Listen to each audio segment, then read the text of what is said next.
नाज़रीन, आज की इस वीडियो में हम आप लोगों को गौतम अडानी और मुकेश अंबानी के बीच हर एक चीज को लेकर कंपैरिजन करने जा रहे हैं। इन दोनों में से कौन भारत को नई बुलंदियों पर ले जाने का काम कर रहा है और किसके खर्चे ज्यादा हैं। ये सब और बहुत कुछ जानने के लिए वीडियो को आखिर तक जरूर देखें। नाज़रीन, मुकेश अंबानी आज जिन कारोबार के बलबूते पर इस मकाम पर पहुंचे हैं, इसका पूरा क्रेडिट इनके वालिद धीरू भाई अंबानी को जाता है, जिन्होंने थोड़े थोड़े पैसे जमा करके रिलायंस कमर्शियल कारपोरेशन को शुरू किया था, जिसमें शुरू में मसालों और धागों का कारोबार किया जाता था। इस कारोबार से जब इन्होंने प्रॉफिट कमाना शुरू किया तो इन्होंने कपड़ों का कारोबार भी शुरू कर दिया। इन्होंने विमल के नाम से अपना खुद का कपड़ों का एक ब्रांड शुरू किया, जो कि खास चल नहीं सका। विमल की शुरुआत करने के बाद धीरू भाई अंबानी ने सोचना शुरू किया और बहुत सोचो विचार के बाद अपना दिमाग लगाया और विमल के स्टॉक्स को बेचना शुरू कर दिया। इसके बाद इनकी कंपनी रिलायंस 70 करोड़ की हो गई और जब 2002 में धीरू भाई अंबानी इस दुनिया से रुखसत हुए, तब तक इनकी ये कंपनी 75,000 करोड़ की हो चुकी थी, जिसको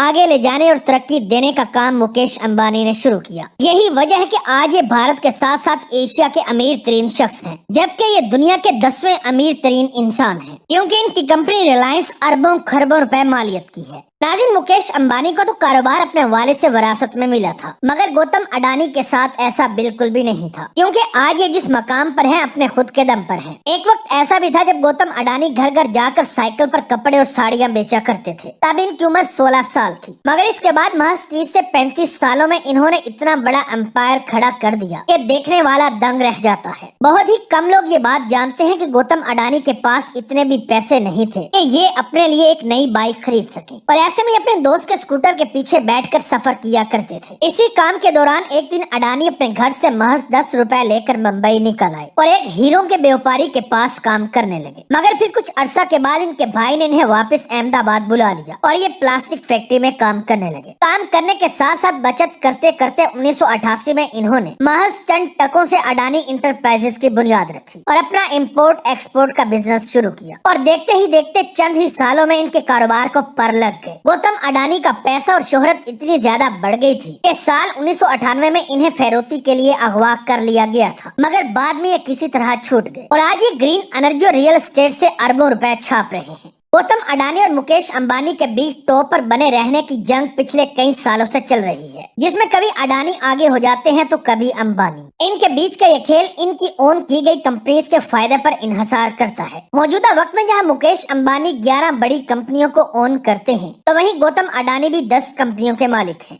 मुकेश अंबानी अच्छे खासे पढ़े लिखे शख्स हैं। इन्होंने यूनिवर्सिटी ऑफ बम्बई से केमिकल इंजीनियरिंग तो कर ही रखी है, साथ ही इन्होंने स्टैनफोर्ड यूनिवर्सिटी से बिजनेस एडमिनिस्ट्रेशन में मास्टर की डिग्री भी हासिल कर रखी है। जबकि अगर गौतम अडानी के बारे में बात की जाए तो ये ज्यादा पढ़े लिखे नहीं है, और सबसे हैरानी की बात तो ये है कि इनके पास ग्रेजुएशन तक की डिग्री भी नहीं है, क्योंकि हालात और पैसे की तंगी की वजह से इन्होंने गुजरात यूनिवर्सिटी में कॉमर्स की पढ़ाई को सेकंड ईयर में ही छोड़ दिया था। मुकेश अंबानी और गौतम अडानी के पैसों की बात करें तो फिलहाल जहां मुकेश अंबानी की नेटवर्थ 116 बिलियन डॉलर है, तो वहीं गौतम अडानी 100.7 बिलियन डॉलर्स की नेटवर्थ रखते हैं। एक वक्त वो था जब पैसों के मामले में गौतम अडानी मुकेश अंबानी से भी आगे हुआ करते थे, मगर हनिनवर्थ रिपोर्ट की वजह से अडानी को तगड़ा नुकसान हुआ था, जिसके बाद से लेकर आज तक मुकेश अंबानी पैसों की रेस में अडानी से आगे चल रहे हैं। बेशक अडानी और अंबानी दोनों के पास बेतहाशा पैसा है, लेकिन बात जब लग्जरी लाइफस्टाइल की आती है तो मुकेश अंबानी इस मामले में गौतम अडानी से बेहद आगे हैं। मुकेश अंबानी भारत के सबसे महंगे और सबसे बड़े घर एंटीलिया हाउस में रहते हैं, और इस घर की कीमत 15,000 करोड़ से 20,000 करोड़ के आसपास है, जबकि गौतम अडानी 400 करोड़ के लोटेंस हाउस में रहते हैं, जो कि बड़ा और लग्जरी घर तो है ही, लेकिन इतना नहीं जितना मुकेश अंबानी का है।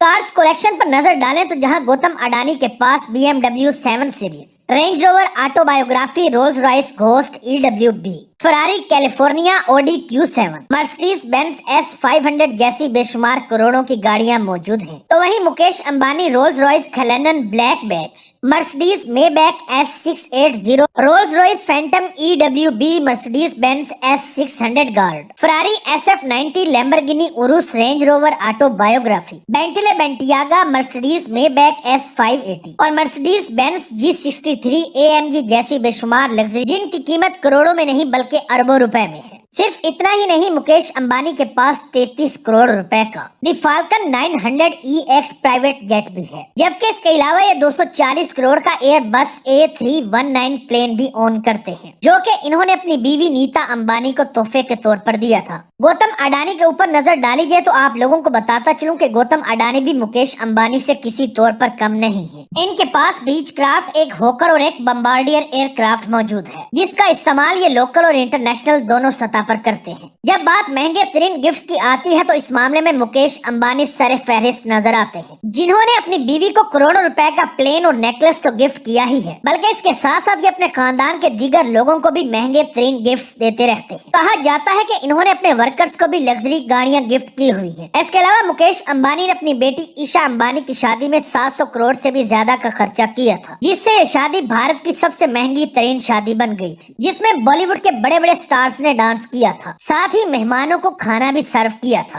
नाज़रीन, आज की बात करें तो इस शादी के बाद मुकेश अंबानी के बेटे अनंत अंबानी की हाल ही में होने वाली प्री वेडिंग तकरीब में 1000 करोड़ रुपए का खर्चा किया गया। दोस्तों, किसी भी अरबपति की पहचान उसके सोशल वर्क से होती है। मतलब आप खुद सोचिए कि अगर रतन टाटा अपना इतना ज्यादा पैसा गरीबों में दान ना करते तो क्या वो इतना मकाम व मर्तबा हासिल कर पाते। ऐसा नहीं है कि सिर्फ सर रतन टाटा जी ही सोशल वर्क और डोनेशन करते हैं, बल्कि आज के इस दौर में हर बिलियनर फिलैंथ्रोपी यानी लोगों की फलाह बहबूद और समाज सेवा का काम करता है। आप लोगों को बताता चलूं कि मुकेश अंबानी ने पिछले साल करीबन 375 करोड़ रुपए दान किए थे, जबकि द हिंदू के मुताबिक साल 2022 में गौतम अडानी ने अपनी कमिटमेंट पूरी करते हुए अपनी 60वीं सालगिरह के मौके पर 60,000 करोड़ रुपए दान किए थे, जो कि इनको इंडिया के टॉप फिलैंथ्रोपिस्ट में से एक बनाते हैं। अंबानी और अडानी कहने को तो अरबपति हैं, मगर इनके ऊपर भी बैंकों का करोड़ों रुपए का कर्जा है। कर्जे की बात सुनते ही आपको विजय माल्या की याद आ गई होगी, क्योंकि ये भारत के बैंक से करोड़ों रुपए का कर्जा लेकर फरार हो चुके हैं। हालांकि मुकेश अंबानी और गौतम अडानी में से कोई भी भागने वाला नहीं है, क्योंकि इनके पास कर्जे से कई गुना ज्यादा मालियत की संपत्ति मौजूद है। लेकिन फिर भी अगर हम इन दोनों में से ज्यादा कर्जा लेने वाले फर्द की बात करें तो उसका नाम गौतम अडानी है, जो कि 2023 की रिपोर्ट के मुताबिक बैंकों से 2.27 ट्रिलियन डॉलर का कर्जा ले चुके हैं, जबकि मुकेश अंबानी पर 2023 में 9 बिलियन डॉलर का कर्जा था। अब अगर इन दोनों अरबपतियों के फ्यूचर पर नजर डालें तो इन दोनों का मुस्तकबिल बहुत ही ज्यादा रोशन दिखाई देता है। मुकेश अंबानी ने कहा है कि जब भारत दुनिया की तीसरी सबसे बड़ी इकोनॉमी होगा तब तक रिलायंस भी दुनिया के टॉप 10 बिजनेस ग्रुप्स में से एक बन जाएगा। सिर्फ इतना ही नहीं, इन्होंने रिलायंस को आर्टिफिशियल इंटेलिजेंस से भी जोड़ने की बात की है, जिससे इनकी कंपनी के डिजिटल डाटा प्लेटफॉर्म और AI अपनाने वाले ग्लोबल प्लेयर्स में जगह मजबूत हो जाएगी। मुकेश अंबानी जहां भारत को डिजिटल टॉप पर ले जाने के लिए काम कर रहे हैं, तो वहीं गौतम अडानी भी भारत के इंफ्रास्ट्रक्चर को मजबूत करने की दशा में काम कर रहे हैं, जिसके लिए इन्होंने हाल ही में 7 लाख करोड़ रुपए इन्वेस्ट करने की बात की है। सिर्फ इतना ही नहीं, गौतम अडानी क्लाइमेट चेंज के ऊपर भी काफी ज्यादा काम कर रहे हैं और इस कोशिश में लगे हुए हैं कि 2040 तक इनकी इंडस्ट्री पूरी तरह से कार्बन न्यूट्रल हो जाए, जो कि वाकई में ही एक बहुत अच्छी बात है। अडानी की जानिब से गुजरात के कच्छ रेगिस्तान में दुनिया का सबसे बड़ा ग्रीन एनर्जी पार्क भी डेवलप किया जा रहा है, जिससे भारत ग्रीन एनर्जी के मामले में दुनिया को लीड कर पाएगा।